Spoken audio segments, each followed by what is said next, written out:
На Белсаті новини коротко про головне розповіду я, Юлія Лобанова. Вітаю і починаємо. Нібито былі завербаваныя СБУ і планавалі ўзарваць Беларусь. Сілавікі затрымалі некалькіх студэнтаў БНТУ. На дзяржаўным тэлеканале УНТ показалі анонс расследавання пра нібыта вербавання беларускіх маладзёнаў украінскімі спецслужбамі. У ім апавялі пра групу беларусаў на чале з украінскай арганізацыяй «Чырвоная жаба», якія быццам бы рыхтавалі тэракты. Вялося і пра, як яе назвалі, тэрарыстычную ячэйку «Чорныя салаўі», якіх курыравала грамадзянка Украіны Марыя Місюк. Паказалі ўрыўкі допыту студэнтаў. Іхны цяперашні стан і лёс пакуль невядомыя. У Дуброўні ж сілавікі прадэманстравалі экстрасэнсорныя схільнасці. Выкрылі рэпост экстрэмісцкіх матэрыялаў за 3 дні да таго, як ён быў зроблены. Паводле судовай пастановы 31 сакавіка Андрэй Марачоў зрабіў забаронены рэпост на сваю старонку ў аднакласніках. У той жа час дубровінскі РУС падчас агляду старонкі ў сацыяльнай сетцы нібы заўважыў і зафіксаваў рэпост 28 сакавіка. Разыходжанні ў звестках не перашкодзілі вынесці мужчыну пакаранне. 3 сотняў арышту і канфіскацыю камп'ютара. Як адзначыла выданне «Наша Ніва», старонка Марачова ў аднакласніках закрытая, таму, імаверна, сілавікі зайшлі на яе з тэлефона мужчыны.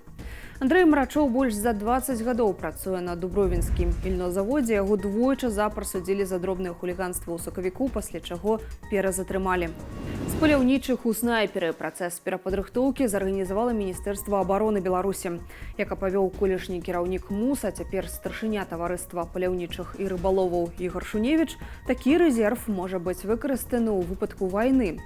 Зрэшты, і сам ён цяпер даводзіць да дасканаласці ўласныя навыкі страляння. Создается система задействования таких специалистов, их переобучения. Министерство обороны этот процесс уже организовало. И мы будем постепенно увеличивать потенциальное количество тех людей, которые в случае необходимости могут быть применены как специалисты очень узконаправленного хирургического, так сказать, инструмента в военных действиях. Паводле Шуневіча, пакуль навучаюць тых, хто гукнуўся на прапанову добраахвотна, а такіх, маўляў, не бракуе. Беларускае таварыства паляўнічых і рыбаловаў налічвае 60 тысяч сябраў. Увага! Махляры ў Беларусі распрацавалі новую схему, праз якую ашукваюць грамадзянаў. Цяпер яны называюцца работнікамі аператара сувязі Белтэлекам, дасылаюць СМС са спасылкаю на праграму, якую заахвочваюць усталяваць на тэлефон. Гэтак ахвярою сталася 71-гадовая мянчанка, якая ў выніку страціла ашчаджэнні. У Белтэлекаме нагадваюць, што не тэлефануюць праз месенджеры. Калі вы атрымалі паведамленне сумнеўнага характару ці званок, ператэлефануйце на афіцыйны нумар цэнтру абслугоўвання кліентаў. Через ранее установленное приложение мошенники получили все логины, пароли и коды для интернет-банкинга пенсионерки, что позволило им похитить все ее деньги. Возбуждено уголовное дело. На заводзе «Мотавела» ў Менску напярэдадні адбыўся пажар. Пацярпелых не было. Службы МНС аператыўна лакалізавалі ўзгаранне.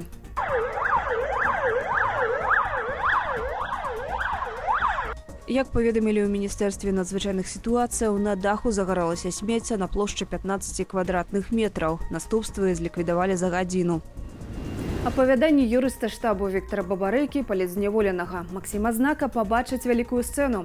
Тэатральная група «Вольныя купалаўцы» паставіла спектакль паводле аконнага зборніку «За Камерон», напісанага за кратамі падчас перабывання ў следчым ізалятары ў Менску. Прэм'ера адбудзецца 7 траўня ў Варшаве. Сын кіраўніка Чачэніі, 16-гадовы Адам Кадыраў, стаўся куратарам расійскага універсітэту спецназу імя Пуціна. Яго прызначыў Кадыраў старэйшы. Гэта не першая пасада Адама Кадырава. Летась у снежні ён стаўся куратарам батальёну імя Байсангура Біноеўскага. Да гэтага падлетка прызначалі куратарам батальёну імя Шэйха Мансура, які ўваходзяць у склад Міністэрства абароны Расіі. Да таго ж Адам прыняў пасаду старшыні службы бяспекі кіраўніка Чачэнскай рэспублікі. Увосень Кадыраў малодшы атрымаў 5 ордэнаў і медалёў, сярод іх званне Героя Чачэніі. Град памерам з какосавы арэх. Смерч прынёс небяспечны дождж у кітайскую правінцыю Гуандун. Паводле інфармацыйнага агенцтва Сіньхуа, 5 чалавек загінулі і 33 пацярпелі. У дыяметры град склаў больш за 5 сантыметраў. Група ратаўнікоў і медыкаў цяпер шукаюць пацярпелых, таксама аднаўляецца інфраструктура. На тэрыторыі гімназіі нумар 2 ў Маладзечні заўважылі аленяня. Відаць, жывёліна праявіла цікаўнасць да школьнага двара, аленя здолела выбрацца, захрасла ў плоце. Ратаўнікі МНС дапамаглі маладому аленю вызваліцца.